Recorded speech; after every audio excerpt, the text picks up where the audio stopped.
नमस्कार, आप सभी का स्वागत है भाग्यम में। मैं हूं पंडित चंद्रशेखर शर्मा। दर्शकों, सबसे पहले हम समझते हैं आज के दिन के पंचांग को, जिससे हम आज के इस दिन के अच्छे बुरे समय को समझ सके, जान सकें। आज दिनांक है 20 अप्रैल सन 2024। विक्रम संवत 2081 चल रहा है। चैत्र मास है, शुक्ल पक्ष है, बसंत ऋतु है, तिथि आज की द्वादशी है और आज का वार है शनिवार।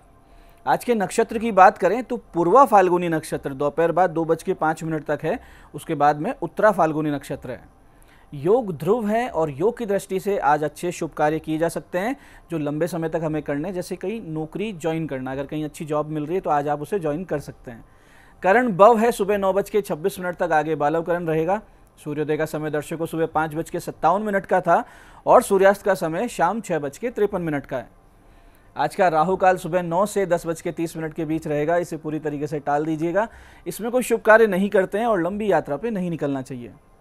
अभिजीत मुहूर्त आज दोपहर 12 बजे से लेकर 12:51 के बीच है।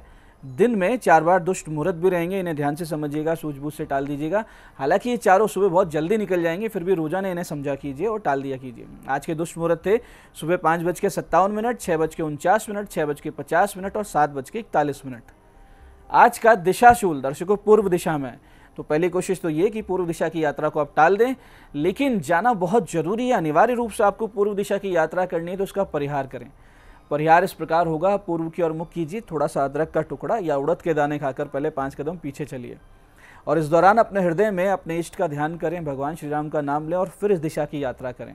यात्रा बहुत अच्छी रहेगी और दिशाशूल नहीं लगेगा। आज का शुभ समय दर्शकों, यानी आज के दिन का सदुपयोग करने का जो समय है वो है सुबह 8 से 9 बजे, दोपहर 12:30 से लेकर शाम 5:15 के बीच। आज की चंद्र राशि दर्शकों सिंह है। शाम बाद 8:51 आगे चंद्रमा कन्या राशि में प्रवेश कर जाएंगे, जिससे आज के दिन सभी 12 राशियों के लिए कुछ इस प्रकार रहने वाला है। सबसे पहले बात करते हैं मेष राशि की। तो मेष राशि वाले आज अपनी बुद्धि और पराक्रम के लिए प्रशंसा पाएंगे। आज आप जो अच्छे एक्टिवनेस दिखाएंगे उसके लिए बहुत ज़्यादा अप्रिशिएशन होगा।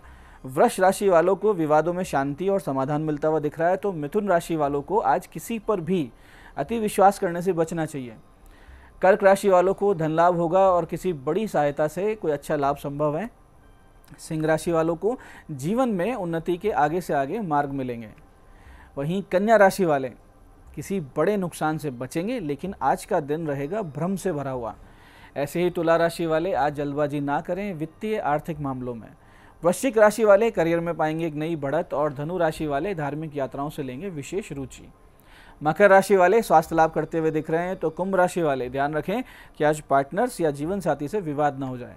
ऐसे ही मीन राशि वाले किसी आर्थिक लेन देन के मसले में विवाद का सामना करना पड़ सकता है आपको, तो थोड़ा सा धैर्य बना के रखें।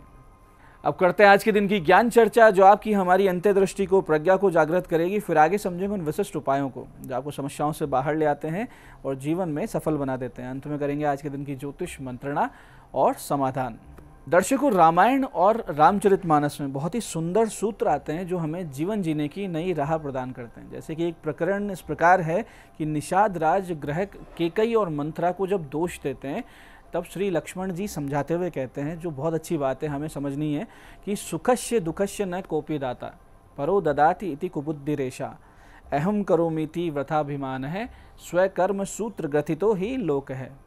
इसका अर्थ समझिए कि सुख और दुख देने वाला कोई नहीं होता है। दूसरा आदमी हमको वो देता है या ये देता है या उसने कर दिया, ये पूरी तरीके से विचार गलत है। मैं करता हूँ ऐसा अभिमान भी व्यर्थ है। सभी लोग अपने पूर्व कर्मों के सूत्र से बंधे हुए हैं। स्वकर्म सूत्र से हमारी जन्म पत्रिका बनती है। इसी को आगे गोस्वामी तुलसीदास जी भी कहते हैं कि काहू न को सुख दुख करदाता निज कृत कर्म भोग सबु भ्राता। इस तथ्य का सार ये है कि हम हमारे ही कर्मों के फल प्रारब्ध के रूप में भोगते हैं और इसमें किसी अन्य का कोई भी दोष नहीं होता। हमारे कर्म ने हमें बांधा है और साधना से, तप से, इष्ट समर्पण से हम इससे मुक्त भी हो सकते हैं। यानी सुख दुख बंधन मुक्ति सब हमारे ही हाथ में। तो अपनी इस जिम्मेदारी को, आध्यात्मिक जिम्मेदारी को समझें। अपने कर्मों को, अपने जो भी आप जो धर्म कर रहे हैं, साधना कर रहे हैं, इसे अच्छी दिशा में लेके जाएं, ताकि हम पूर्व जन्म के जो कर्म है, प्रारब्ध है, इनसे मुक्त हों और आगे की गति हमारी सुधरे। ये आज की ज्ञान चर्चा का सार है। अब बात करते हैं उन विशिष्ट उपायों पर जो आपकी सभी प्रकार की समस्याओं के समाधान बहुत ही सरलता से करते हैं और जिन्हें करके असफलता को बहुत पीछे छोड़ते हुए आप सफलता की ओर दृढ़ता से तेज गति से अग्रसर होते हैं। सबसे पहले बात करते हैं उनकी जिनका जन्मदिन है। तो जिनका जन्मदिन है, आप सभी आज चींटियों को 1.25 किलो भुना हुआ आटा शक्कर घी मिलाकर डालकर आएँ और फिर यथासंभव हनुमान जी के मंदिर में प्रसाद वितरित करें, एक सुंदरकांड का पाठ करें और 1.25 घंटे सीताराम सीताराम इस प्रकार से जप करके उसका संपूर्ण फल हनुमान जी को समर्पित कर दें। ये सब करेंगे तो आने वाला वर्ष बहुत ही सुंदर योग कारक रहेगा, ईश्वर की अनुकंपा बनी रहेगी, इसमें कोई भी संदेह नहीं। ऐसे दर्शकों, आप में से जो लोग आर्थिक रूप से परेशान चल रहे हैं, बहुत प्रयास के बाद भी स्थिति नहीं सुधर रही है, साथ ही वो लोग जिनका वैवाहिक जीवन खराब चल रहा है, लगातार कोई ना कोई समस्या, आपसी मनमुटाव से जीवन एकदम नीरस सा होने लग गया हो, ऐसी स्थिति में आप आज से एक सटीक शुद्ध सात्विक श्री कृष्ण साधना करें और इस समस्या से बाहर आएँ। आपको इसके लिए करना यह है कि नित्य भगवान गणेश जी की और श्री कृष्ण जी की पंचोपचार से पूजन करें। भगवान श्री कृष्ण को माखन, मिश्री, तुलसी दल का भोग लगाएं। 21 मोर पंख द्वारा उनका श्रृंगार करें, कमल के इत्र से उनको अर्पित करें और फिर तुलसी माला या वैजंती माला के द्वारा नित्य 11 माला 21 दिन तक इस बहुत ही सटीक विशिष्ट मंत्र का जप करें। मंत्र ध्यान से समझिएगा। मंत्र इस प्रकार है, श्रीम ह्रीम क्लीम कृष्णाय गोविंदाय स्वाहा। श्रीम ह्रीम क्लीम कृष्णाय गोविंदाय स्वाहा। दर्शकों, इसका प्रभाव तो तीसरे चौथे दिन से दिखने लगता है, लेकिन 21 दिन अगर आप कर लेंगे तो आप स्वयं आश्चर्यचकित रह जाएंगे इसके प्रभाव का अनुभव कर। 21 दिन के बाद में नित्य एक माला करते रहिए, भगवान श्री कृष्ण परमात्मा की कृपा बनी रहेगी, जीवन बहुत सुंदर चलेगा।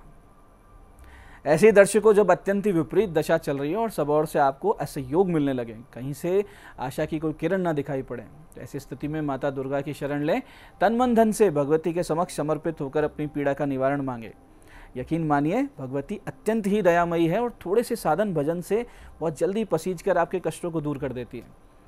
ऐसी विकट परिस्थिति जब आए जीवन में, तो नित्य प्रातः भगवती के मंदिर जाएं, यथाशक्ति कोई भी एक फल भगवती के निमित्त लेके जाएं, मंदिर में बैठें, बैठकर सबसे पहले गणेश शतनाम का पाठ करें, फिर शिव शतनाम के पाठ करें और उसके बाद में दुर्गा शतनाम के स्त्रोत का एक पाठ करें। यानी पहले शिव जी, गणेश जी का, फिर शिव जी का, फिर दुर्गा माता का।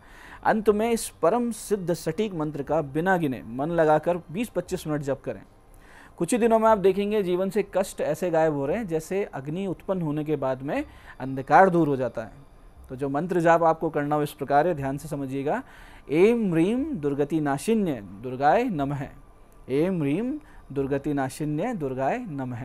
पूरे मन से कीजिए और भगवती का जो कृपा प्रसाद है उसका अनुभव कीजिए। ऐसे दर्शकों, घर में अनावश्यक कलह बनी रहती हो या नित्य नए विवाद सामने चल के आते हों और फिर आप अनुभव कर रहे हैं कि आपके अधिकतर होते होते काम भी कहीं ना कहीं जाके अटक जाते हैं, ऐसी स्थिति को ठीक करने के लिए आपको भगवान श्री गणेश जी का पूजन करना चाहिए और एक विशेष मंत्र साधना शुरू कर देनी चाहिए। करना सिर्फ ये है कि नित्य 2 बेसन के लड्डू 108 दुर्वांकुर लेकर भगवान गणेश जी के मंदिर जाएं, वहाँ सबसे पहले भगवान को धूप दीप दिखाकर लड्डुओं का भोग अर्पित करें और फिर अपनी सारी समस्या, अपनी परेशानी भगवान को पूरे समर्पण और आदत भाव से कह दें। फिर एक एक दुर्वा गणेश जी को इस मंत्र के उच्चारण के साथ आप समर्पित करें। 108 दुर्वाएं, 108 जाप होंगे, प्रत्येक दुर्वा के साथ एक जप करना है। 11 दिन ये साधना आपको करनी है। समस्त समस्याओं का निवारण निश्चित रूप से मिलेगा, इसमें रत्ती भर भी संदेह नहीं है, आप करके देखिएगा। मंत्र है ओम विघ्न राजाय विनायकाय नमः। ओम विघ्न राजाय विनायकाय नमः। तो ये थे आज के विशिष्ट उपाय जो आपको समस्याओं से बाहर ला रहे हैं, मनोकामनाएं पूरी कर रहे हैं। अब बात करते हैं आपके सवालों की। आपके सवालों में आज हमारे पास जन्म पत्रिका आई है हमारे दर्शक अरविंद सिंह जी की। 15 दिसंबर 1993 सुबह 8:22 अजमेर। क्या काम धंधा करें, भाग्योदय कब होगा? अरविंद जी, आपका धनु लग्न है, धनु ही राशि है, लग्नेश गुरु आपके आय भाव में बैठे हैं। इसके अलावा आपका भाग्य का मालिक सूर्य कर्म के मालिक बुध के साथ 12वें भाव में जाकर बैठ गए हैं। अब ये सारी स्थिति दर्शा रही है कि आप अपने जन्म स्थान से दूर चले जाइए और वहाँ जाकर भोजन संबंधित कार्य या शिक्षा संबंधित व्यवसाय कर लीजिए। भाग्योदय लायक समय आपका अभी भी चल रहा है, बस आपको दूर जाकर काम शुरू करना है। मंगल के जप करवा लेंगे तो विशेष लाभ हो जाएगा। आज की दूसरी पत्रिका ये हमारी दर्शक मुक्ता जी की। 4 मार्च 1997 का जन्म है, शाम 6:37 उदयपुर। विवाह कब तक होगा, वैवाहिक जीवन कैसा है? मुक्ता जी, आपका सिंह लग्न है, धनु राशि है, सप्तम यानी विवाह भाव में सूर्य बुध शुक्र और सप्तमेश शनि केतु अष्टम में बैठे हैं, तो सौभाग्य कारक गुरु भी नीच राशि में स्थित है। बहुत ही सारी ये जो समस्याएं हैं ये आपकी वैवाहिक जीवन संबंधित है, तो ऐसी स्थिति में घट विवाह अवश्य करवा लीजिएगा। साथ ही द्वितीय भाव स्थित मंगल राहु अंगारक दोष और शनि गुरु के जब भी आपको करवा लेना चाहिए। आपका विवाह अगले वर्ष के अंत में यानी दिसंबर 2025 में हो जाएगा। आज की तीसरी पत्रिका ये हमारी दर्शक बबीता जी की 13 अक्टूबर 1992 का जन्म है, शाम 6:45 नारनौल। विवाह का योग कब है? बबीता जी आपका मेष लग्न है, मेषी राशि है, सप्तम भाव में 2 ग्रह विद्यमान है, इन पर शनि की दशम दृष्टि भी आ रही है, इससे विवाह में विलंब हो रहा है। तो आप गुरु और शनि के जप करवाइए, एक अच्छा सा पुखराज पहन लीजिए, आपका विवाह नवंबर 2024 से पहले पहले तय हो जाएगा। तो दर्शकों, ये था आज का पंचांग, आज के विशिष्ट उपाय और ज्ञान चर्चा। मैं पंडित चंद्रशेखर शर्मा ये आशा करता हूँ कि बताए हुए उपायों को सही विधि, सटीक समय, अटूट श्रद्धा से करके आप पूरा लाभ उठाएंगे और जो ज्ञान चर्चा, जो सत्संग हमने किया, इसे अपने जीवन में उतारेंगे। धीरे धीरे आपका जीवन शिवमय, सत्यमय और आनंद में होता जाएगा।